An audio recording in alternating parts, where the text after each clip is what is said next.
সরকারি কর্মচারীরা বিগত প্রায় 11 বছর যাবৎ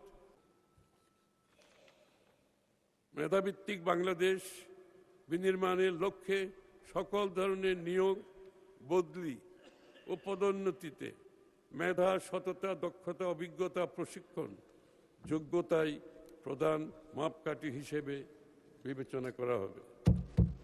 সরকারি কর্মচারীরা বিগত প্রায় 11 বছর যাবৎ একই বেতন কাঠামোতে বেতন ভাতা পাচ্ছেন।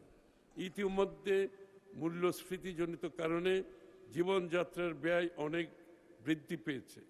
আমরা সরকারি কর্মচারীদের জন্য নতুন বেতন কাঠামো আগামী 1 জুলাই 2026 হতে ধাপে ধাপে বাস্তবায়ন করার ঘোষণা দিচ্ছে মাননীয় স্পিকার।